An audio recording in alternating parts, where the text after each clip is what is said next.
A single trireme drives toward the shore of Asia. At the prow stands a young king in bright armor. As the ram grinds into the sand, he lifts a spear above his head and hurls it into the beach. The gesture is deliberate. He is claiming an entire continent as land won by his spear, the mark of a conqueror no one can resist. For nearly 2 centuries, the Greeks had told themselves a story that Persia, for all its gold and its endless subjects, had grown soft at the core and could be conquered. Now, in a single spring campaign, that old dream is finally put to the test. This is how the invasion crossed into Asia, why the Greeks had ever dared to imagine it, and how Alexander's very first clash with the Persian army nearly killed him at a muddy river bank. The crossing itself was possible only because a Macedonian advance army already held the far shore. The Persians could not reach the Asiatic coast to block it, so Alexander summoned the fleets of his Greek allies. Athens sent 20 ships, others sent more, until he had over 100 triremes and a swarm of merchant vessels behind them. The army ferried across the narrow strait between Sestos on the European side and Abydos on the Asiatic side. This was hallowed, dangerous ground. It was here in 480 BC that Xerxes had thrown 2 great bridges of boats across the water to pour his invasion into Greece. Now the current ran the other way, and Alexander reserved one crossing for himself, taking a single trireme down the coast opposite Troy, and steering the ship across with his own hands. On the beach, he rejoined his closest friend, Hephaestion, and the 2 of them went up to Troy. There they held ceremonies at the tomb of Achilles and laid offerings at the ancient site. In the temple, the locals showed them a suit of armor said to have survived from the Trojan War itself. Alexander stripped off his own armor, took up this ancient set instead, and carried it through every campaign to come as a talisman, a token of luck. The choice was pointed. It bound him to the war's declared purpose, avenging the Greek temples Xerxes had burned, and to an older idea Herodotus had planted in the Greek mind, that the world was split between East and West, that the Trojan War was only one episode in that endless struggle, and that any Greek who fought Persia joined the greatest war in history. Liberation was the banner the whole enterprise marched under. But it is worth asking what the war was really for, because the propaganda and the truth are not the same. Many accounts claim Philip and Alexander wanted nothing more than to free the Greek cities of Asia Minor, that Alexander looked no farther than Ionia, and that momentum carried him almost by accident into the heart of the empire. That view is too naive. It is also exactly the story the 2 kings wanted told. They framed the campaign in the words of the Athenian orator Isocrates as a sacred mission, not a military expedition. The official case ran on 2 lines: to avenge the temples Xerxes had burned, and to liberate the Greeks of Asia, subjects of Persia ever since Cyrus the Great conquered them in the middle of the 6th century BC. The dream was old. Look past individual battles to the long preoccupations of whole peoples, and a deeper pattern appears. The idea of Greeks conquering Persia had been alive since at least 499 BC. In that year, a man named Aristagoras arrived in Sparta carrying a bronze map of the entire Persian Empire. He traced the road east with his finger and tried to lure the Spartans all the way to Susa, the Persian capital, promising they could seize the king's treasure and make themselves as rich as Zeus. For Alexander to cross into Asia without that ambition in his mind, he would have had to be deaf to the oldest and the most powerful current in Greek political thought. Freeing the Asian Greeks was real, but it was only the surface of a far larger design. If the dream was old, so was the logic that made it look practical. Long before Alexander reached the Hellespont, his father Philip had studied the balance of power and concluded the moment had come. To see why, go back to the world Philip inherited. He watched the Greeks and their way of war, and he watched the Persians. When he took the throne, the King's Peace of 386 BC had been in force for roughly 30 years. That treaty left the mercenary armies of Greece free to sell their swords overseas, and the Persian king who imposed it said openly what he wanted. If Athens, Sparta, and the rest stayed locked in wars with each other, their soldiers would be tied up at home. He would rather have them on the open market, available to fight his wars. And it worked. The Persian king hired whole Greek armies, some of them led by Spartan kings or Athenian generals drawing Persian pay. His enemies did the same. Egypt, fighting to break away from the empire, the island of Cyprus, and the satraps of Asia Minor whenever they rose against their overlord, all bought Greek mercenaries to do their fighting. The finest soldiers in the Greek world were no longer defending Greek cities. They were for sale, and every power around the eastern Mediterranean was buying. Greece had become an arms market, its best captains and hardest infantry scattered across the map in the service of foreign masters, and often of Persia itself. The pattern reached its climax in the 340s BC in a war for Egypt. A native Egyptian king fought to free his country from Persia, while the armies of the Persian king marched in from the east to crush the revolt. Both sides staked everything on hired Greeks.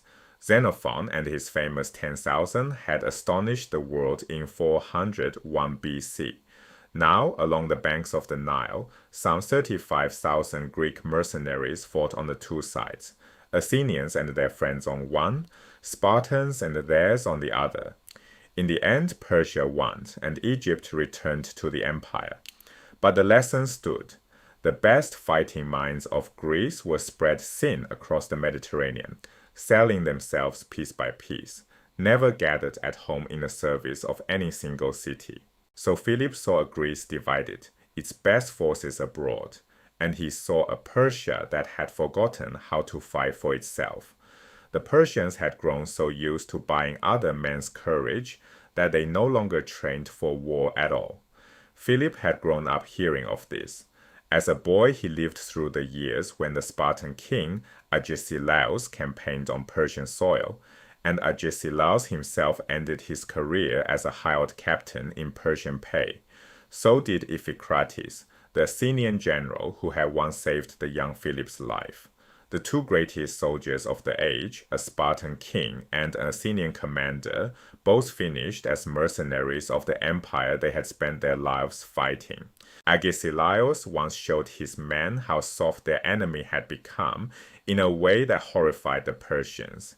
He had captives brought before the army and ordered them stripped naked. To a Greek, this meant little. Greek men stripped to wrestle and run and celebrated the male body in marble. But to the peoples of Asia, bearing the naked body was a deep shame, the same horror that runs through the Hebrew story, where the first act of Adam and Eve was to sew fig leaves to cover their nakedness. The Persians stood there degraded, their robes torn off, their pale, untanned bodies on display. And Agesilaus made his point. These men had no gymnasium, no training, no muscle. These, he told his soldiers, are the supposed masters of the world. Why fear them? Across the Aegean, the old dread of Persia began to fade. Yet Philip faced a problem Cyrus the Great had never known. 2 centuries earlier, Cyrus began with a small kingdom on an upland plateau at the empire's edge. Next door, the Medes, cousins of the Persians, had already built a vast realm reaching from Central Asia to the middle of Asia Minor. Cyrus had only to conquer one people, the Medes, and the finished empire dropped into his hands. From that base, he took Lydia, the Greek cities of the coast, and Babylon, dying in the 6th century BC, still reaching for more. Philip had no such gift. Around him lay a clutter of small kingdoms and city-states, and he had to break them one by one.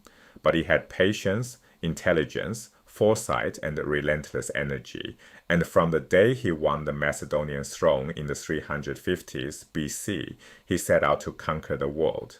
When Alexander stepped onto the far shore, a new king ruled the Persian world, Darius III. His name was a costume. The Persian kings of this age took throne names. A boy was not born a Darius or an Artaxerxes. He was given some other name, with no thought that he might ever rule.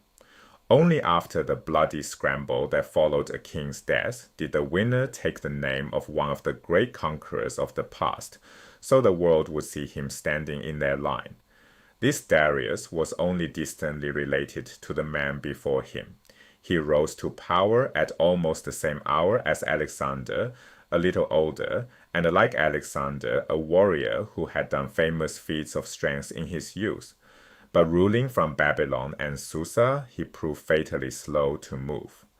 Darius had none of the first Cyrus in him, none of the instinct to move fast, seize the moment, and turn an enemy's own strength against him.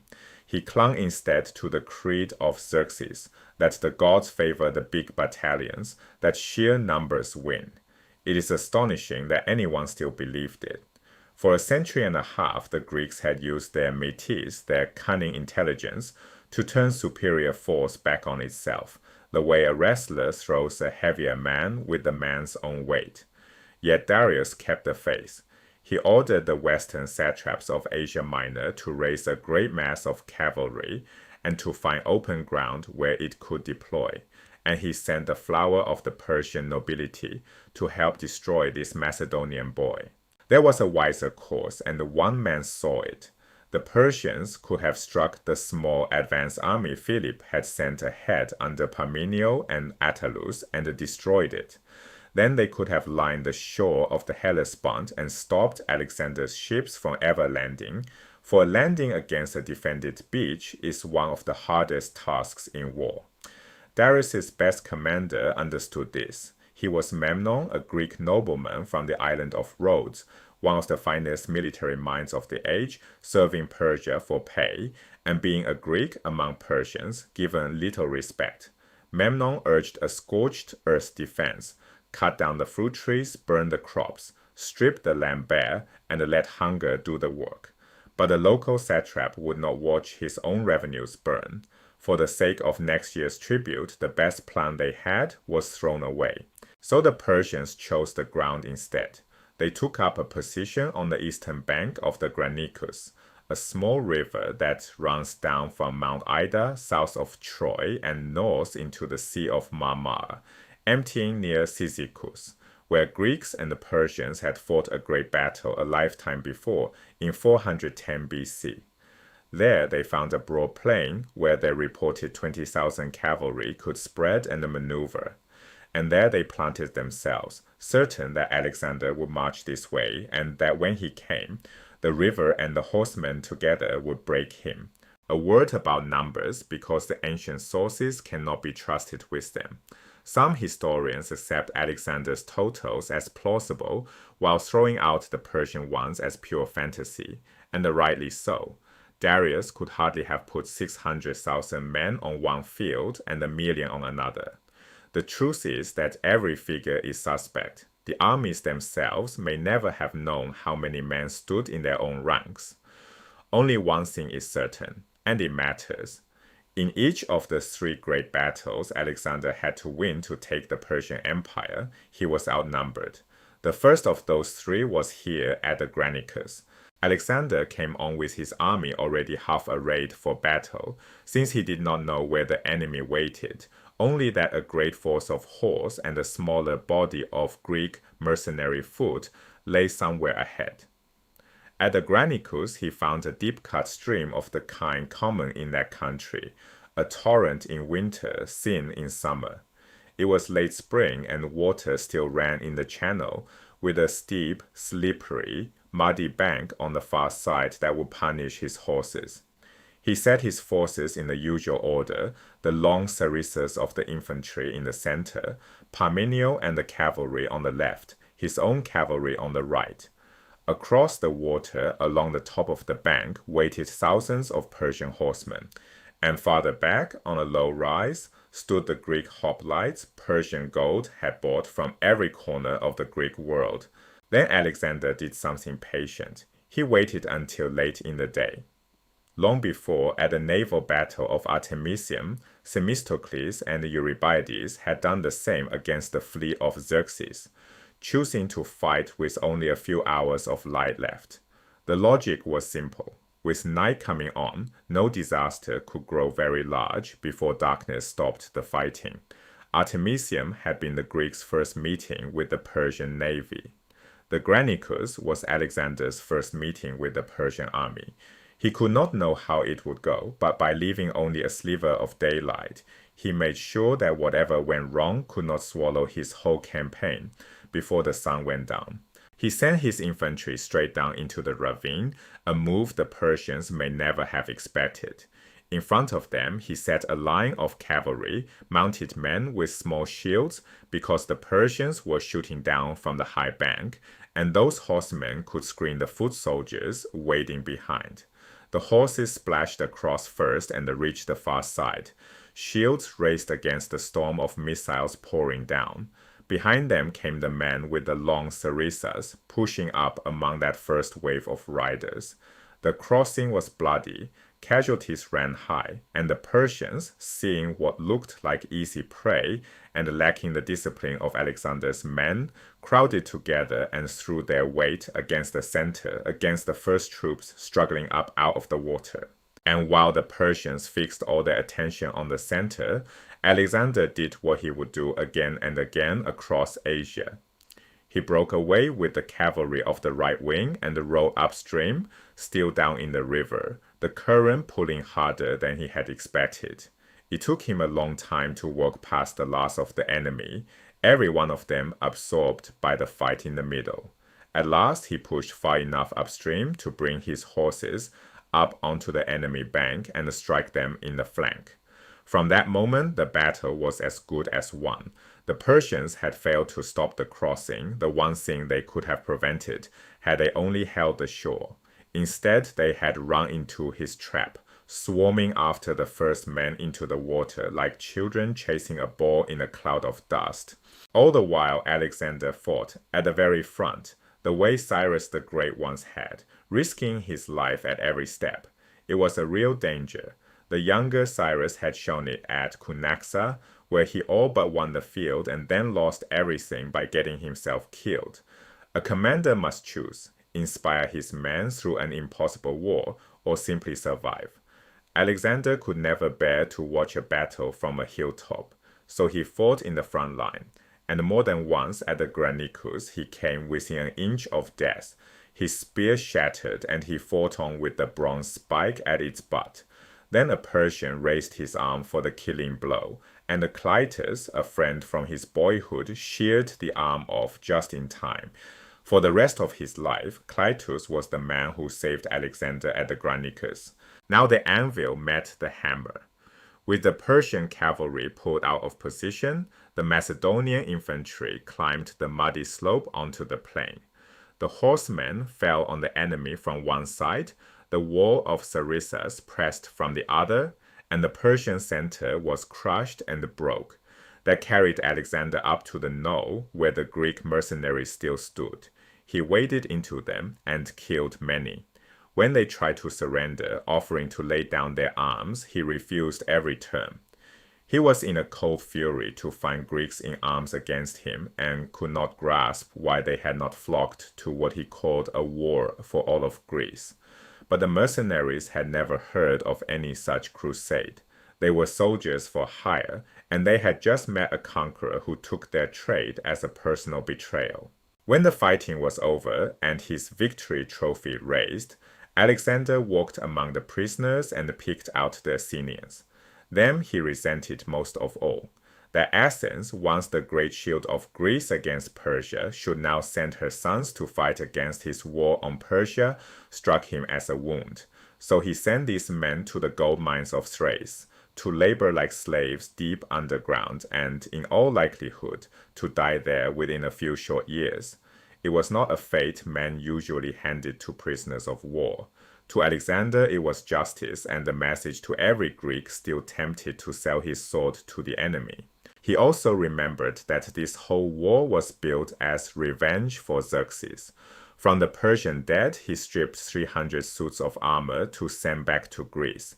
And there was a reason to call Athens. The city had never been easy about this war.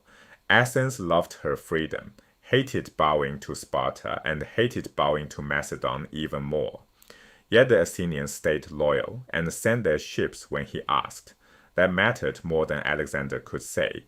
Trouble was coming at his back. Uprisings in Greece, Sparta reaching again for its old command until his regent Antipater would have to march an army south to hold the country down. Had it gone much worse, Alexander might have been forced to abandon everything and sail home. What saved him was that Athens never turned her great fleet of 400 triremes against him. So in gratitude, Alexander sent Athens those 300 suits of Persian armor, with orders that they be dedicated on the Acropolis to the gods under an inscription. It read, Alexander, son of Philip, and all the Greeks except the Spartans, dedicated these from the spoils of Asia. The Spartans, who had refused to join him, were named by their absence. To this day, on the east front of the Parthenon, above the temple's true main door, you can still see the row of holes where the captured shields once hung and the smaller holes where the bronze letters of that dedication were fixed. Through such gifts and such inscriptions, Alexander was writing the story of his conquest into stone before it was even won. The spear thrown into the sand had found its answer at the Granicus. In a single afternoon, Alexander had survived a near-fatal wound, shattered the army sent to stop him, and thrown open the whole coast of Asia Minor to his march. For 2 centuries, the conquest of Persia had been a mapmaker's fantasy, an orator's slogan, an old dream told and retold at Greek firesides. Now it was something else. It was blood on a riverbank and armor nailed above a temple door. It was the first hard proof that the great empire in the East, for all its gold and all its millions, could be broken. And Alexander had only just begun.